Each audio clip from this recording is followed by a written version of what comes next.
مساء الفل. ازيكم عاملين ايه؟ معاكم حلقة جديدة من برنامج كورة الدكتور. هنتكلم النهاردة عن ماتش ريال مدريد ولاس بالماس.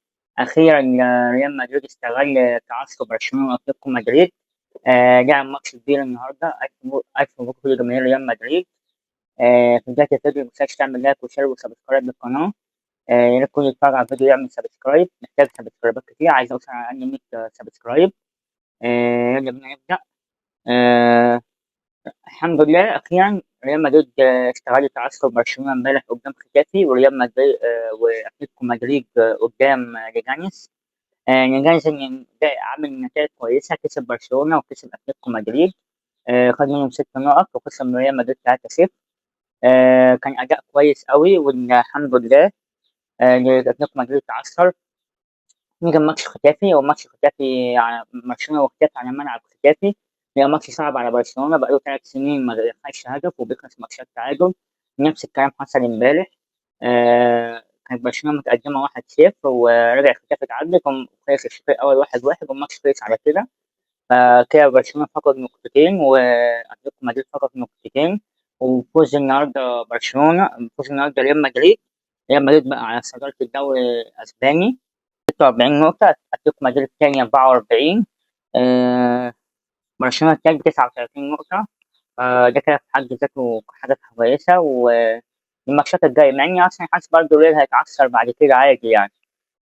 النهاردة كانت مباراة مبابي، تألق مبابي.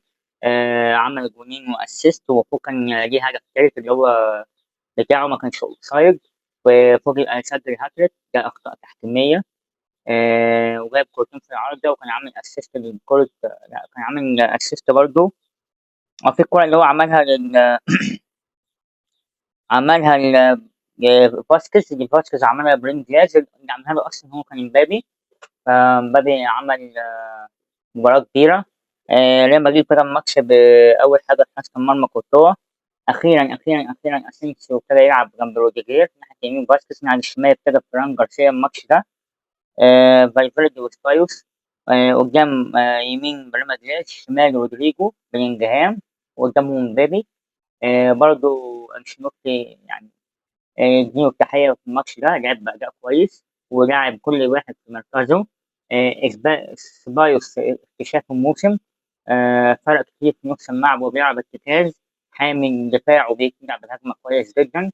فسيبايوس حلو جدا. وفالفيردي طبعا ده يعني خلاف على أدائه. برضه ابتدى يلعب بريما دياز يمين، ودي أحسن حاجة لأن هو أصلا يعني هو أسود فبيلعب يمين ويخش للعمق.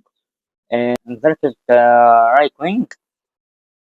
لعب على عدته بينجهام طبعا صانع ألعاب.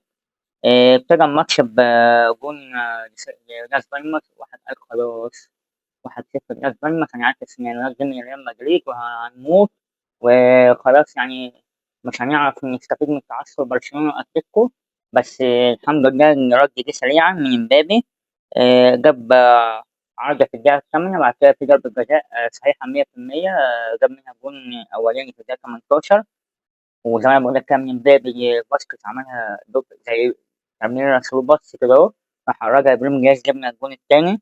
بعد كده إمبابي جاب جون في الدقيقة 36، وجاب عارضة في الدقيقة 46. وفي جون طبعا اتحسب أوفسايد، ده بسبب الأوفسايد وهو أصلا جون صح، ومبابي اتحرم منه. ما كان رودريجو بقى جون في الدقيقة 57، بقت النتيجة 4-1. ف وخلاص بقى ريال مدريد هاجم، ابتدى يلعب بالراحة بباص مستريح. أنشيلوتي ابتدى يطلع الناس وينزل ناس من على الدكة. شفنا مشاركة ألابا بدل روديجر. المشاركة الأولى ليه من بعد حوالي سنة من الإصابة. ابتدى يلعب برضه، نزل بقى أولاد من الناشئين زي ديميتشا إنجليز و لوزينو إدواردو بدل فاسكيز. نزل اتنين من أكاديمية. وكمان نزل إنجليك فيليبي بدل رودريجو في الدقيقة 84، وإبراهيم دياز بدل أردا جولر. فعمل تغييرات نريح اللعيبة، وكمان نزل لعيبة من الأكاديمية. تألق كيليان امبابي زي ما أنا قلت، عمل أداء كويس جدا.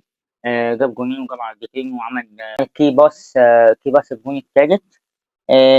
ريال مدريد برضه بيلعب باستراتيجية كويسة جدا، وهي اللعب على الأطراف، بعد كده يعمل عرضيات أو أو أخش من العمق.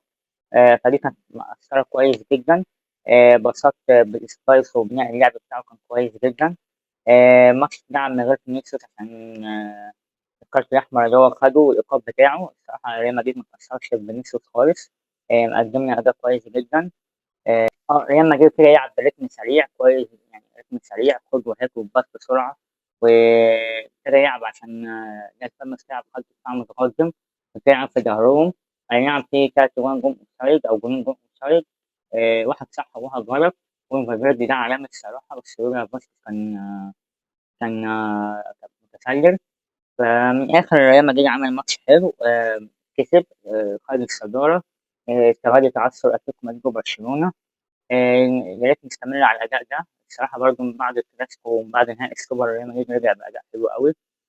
كسب 6 فيجو في الكاس 5-2، والنهارده كسب 4-1 لاس بالماس. مستمرين ولسه لما فينيسيوس يرجع الدنيا هتفوق. وبس كده. سلام.